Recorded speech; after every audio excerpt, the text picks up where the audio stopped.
Hello everyone, this is Donovan from the RC Revolution on YouTube, here to do our first unboxing video of the Exeed-Rc Sunfire 10 scale 4-wheel drive buggy. Let's get to opening this kit.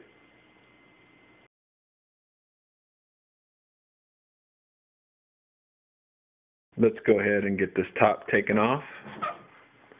See if we can do this easily with one hand. And it does not seem that easy.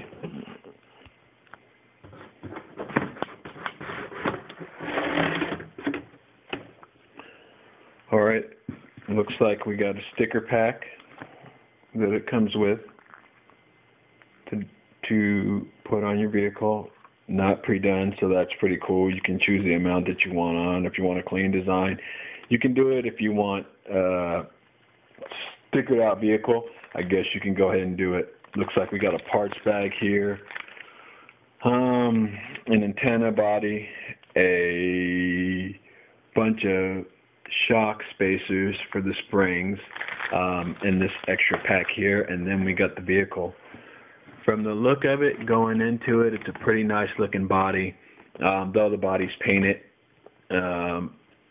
It looks like it has a cover over the top of the body, similar to if you got a brand new body and you were going to paint it, I guess to keep it from getting scratched and stuff like that at the factory. Let's go ahead and get this thing unboxed.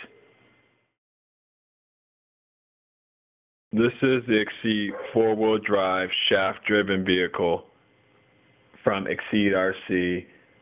The model is the Sunfire, and the color is Fire Black from Exeed-Rc Retail.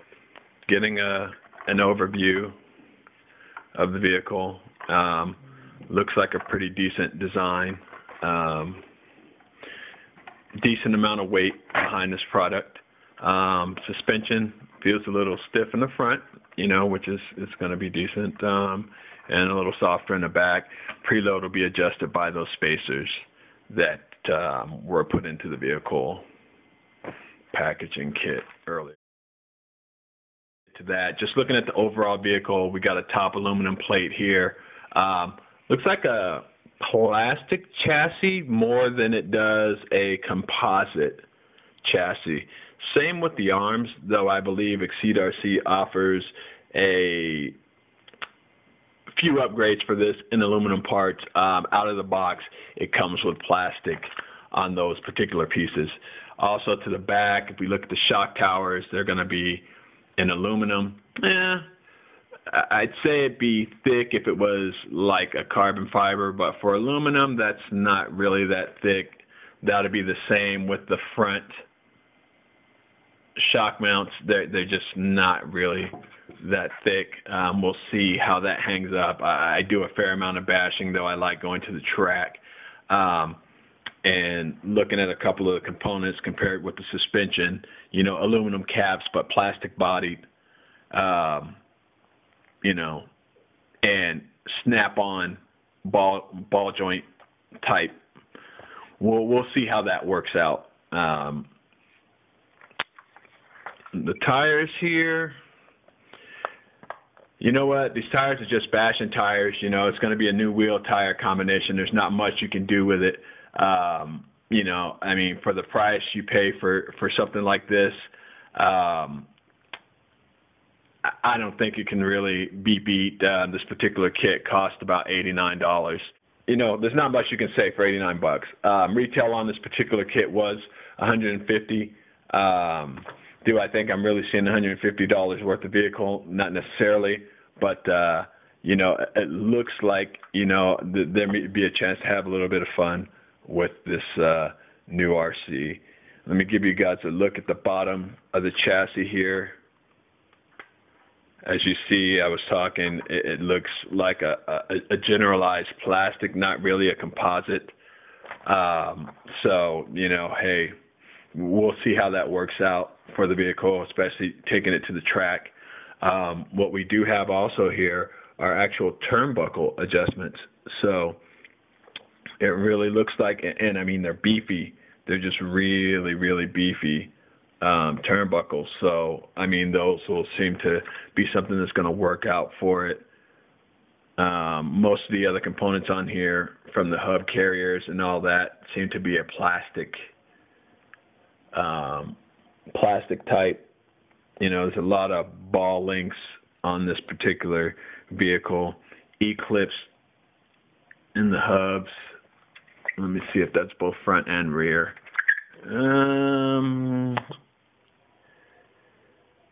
Rear looks like screws. I really can't tell, but what I am seeing is there are multiple shock point adjustments, you know, not only on the top, but also to the inside and outside of the lower A-arms. Let's see.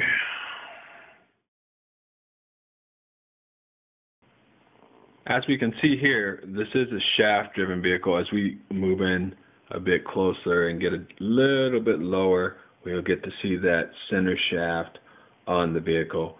So overall, there are a lot of good ideas in this particular vehicle.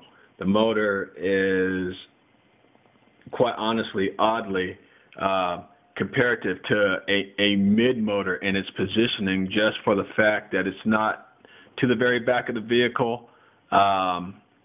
You know, it sits in front of the rear axles. You know, it sort of reminds me of a lot of the A-scale vehicles, the way they actually designed the motor mount for this particular vehicle. But yeah, it looks like a pretty hefty, I mean, getting a closer look on that actual shaft there, that is pretty beefy for something, you know, coming out of the box. Most of your connections here, believe it or not, will be, looks like your standard number 2 Phillips head. And I mean, really, you know, in a car of this, the caliber that this is, yes, there's a lot of aluminum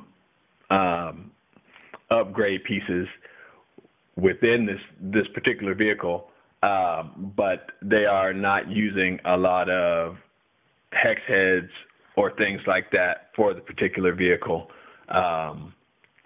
And, you know, the standard, you know, I've never even once seen the ESC that I'm looking at here. I wish I could get a better view on that ESC, but my camera is not that great. But it's your little basic, you know, I don't want to call it rinky-dink, but there's nothing to write home to mom about. Let's see, what else is there? Looks like we got a plastic bash plate on the back. You know, that's definitely plastic. Plastic bumper on the front. You know, definitely, you know, something that there may be an upgrade for. You know, maybe there won't. This was something done on a whim, so I'm not too sure as to the exacts of what can be particularly purchased for this vehicle. But we will find out here going forward and see what we can actually get this vehicle to and capable of this vehicle to do. Next, we'll be unboxing the remote. The radios, you know, it's housed in plastic. It's 2.4 gigahertz. Let's see if we can get all this plastic off here with one hand.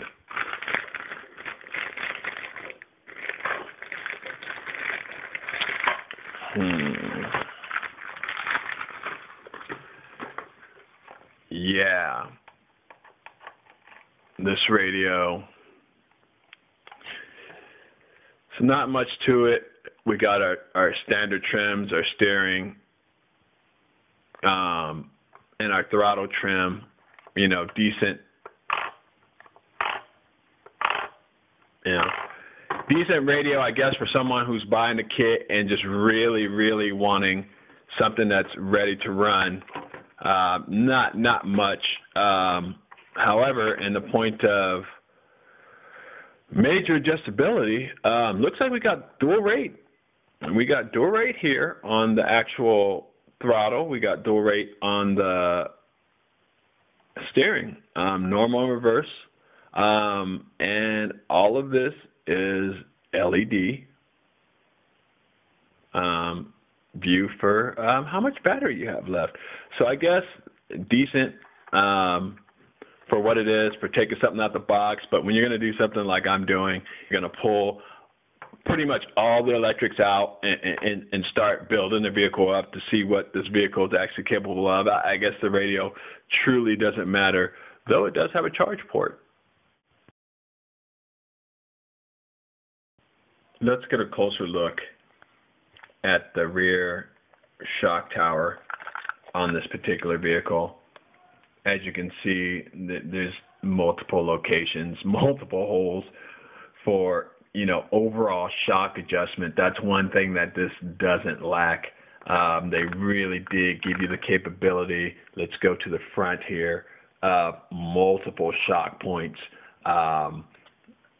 The ball shot, you know, that's going to be something that, you know, is going to prove itself after time. What's going to be, you know, the probability of that lasting with that style without your shocks, you know, popping off, especially, you know, jumping the vehicle and doing, you know, whether it's bashing or whether it's on the track, what will end up being the repercussions of having that style of shock mount. Something that could probably be switched out to a standard, like let's say Hexen ball. You know, once again, that's something that will have to be, you know, seen, you know, further down the road as I drive this vehicle and, you know, check the characteristics out. But I'm almost, you know, certain, but being optimistic that we're going to have some issues here in the front of this particular vehicle. And it's also the same type of mount. Let's see here if we can switch this around and go to the back, and if we can get a good view. Same type of ball mount in the back for the shocks. So we'll check that out as we progress with the particular car. The arms, we're looking at dog bones. You know, old school classic. It really reminds me of, you know, back to the RC10 days.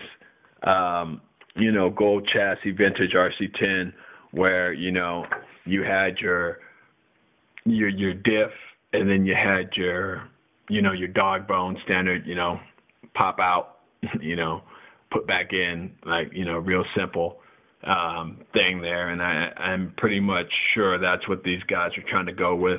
You know, with this particular vehicle, doesn't look like they were trying to do anything too out of the box. But give you a nice ready to run that's going to hopefully last a while. You know, but for $150 on a 4-wheel drive, you know, like I said, I didn't pay that much for it. It was on special. We'll see what we get out of it.